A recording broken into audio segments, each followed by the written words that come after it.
Selamat pagi anak-anak, bertemu kembali.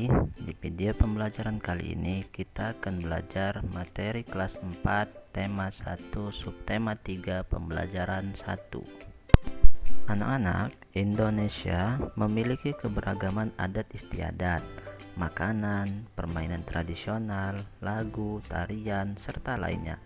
Kita perlu mensyukurinya karena dapat menikmatinya. Tahukah anak-anak bahwa banyak sekali makanan khas daerah di negeri kita ini? Yang kemarin kita bahas, anak-anak mungkin masih ingat bahwa ada satu makanan Indonesia yang bahkan sangat terkenal di dunia. Apa itu? Ya, makanan itu adalah rendang. Berikut adalah beberapa contoh makanan khas tradisional di negeri kita ini. Yuk kita kenali beberapa di antaranya. Yang pertama ada sego jamblang, ya. Nah, atau nasi jamblang dalam bahasa Indonesianya. Ini adalah makanan khas dari Cirebon, Jawa Barat. Nama jamblang berasal dari nama daerah di sebelah barat kota Cirebon. Nah, yang kedua, ini namanya nasi pecel. Nasi pecel adalah sarapan kesukaan masyarakat Madiun di Jawa Timur. Kemudian yang ketiga ada lontong sayur. Nah, lontong sayur ini sangat mudah ditemui Jakarta dan Jawa Barat sebagai menu sarapan terfavorit. Kemudian yang keempat ada nasi krawu. Nasi krawu ini adalah makanan khas kota Gresik yang terbuat dari campuran nasi dan daging sapi dengan kadar minyak yang cukup tinggi. Dan yang terakhir ada nasi gudeg. Nasi gudeg atau dalam bahasa Jawa disebut sego gudeg adalah makanan favorit dari Yogyakarta.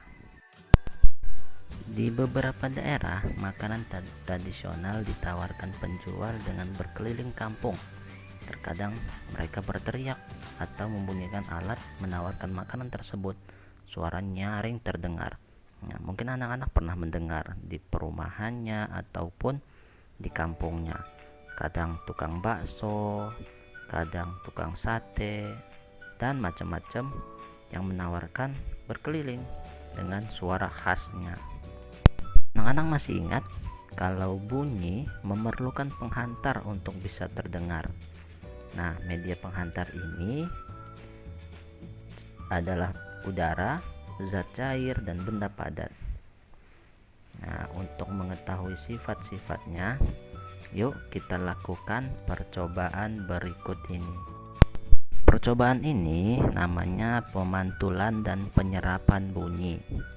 Tujuannya membuktikan macam-macam bunyi pantul melalui percobaan terhadap bunyi benda-benda sederhana dalam ruangan. Alat dan bahan: piring kaca, piring plastik, piring kaleng, gabus, 2 tabung kertas, beberapa buku, dan arloji yang berdetak. Jam tangan ya anak-anak. Nah, langkah kerjanya yang pertama, susunlah 2 baris buku dengan ketinggian yang sama. Yang kedua, letakkan tabung-tabung di atas buku dengan hati-hati. Kemudian ketiga, pegang jam tangan di telingamu. Dengar baik-baik untuk meyakinkan bahwa kamu dapat mendengar bunyi detak dari jam tanganmu. Kemudian yang keempat, letakkan jam tangan tadi ke dalam salah satu tabung.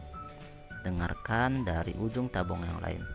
Apakah kamu dapat mendengar bunyi detakan jarum jam tangan tadi? Kemudian yang kelima, minta temanmu untuk memegang piring atau benda lain di ujung tabung yang lain.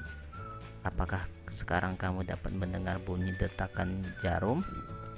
Nah, dari kegiatan tadi, kita dapat mengambil kesimpulan. Yang pertama, bunyi sebagai sebuah gelombang memiliki sifat dapat dipantulkan dan diserap. Yang kedua, bunyi akan dipantulkan dengan baik jika mengenai benda-benda keras, seperti permukaan dinding batu, semen, besi, kaca, dan seng. Yang ketiga, bunyi akan diserap jika mengenai benda-benda lunak, seperti gabus, kapas, dan spons. Alhamdulillah, selesai video pembelajaran kita kali ini. Kita bertemu kembali pada video pembelajaran selanjutnya. Wassalamualaikum warahmatullahi wabarakatuh.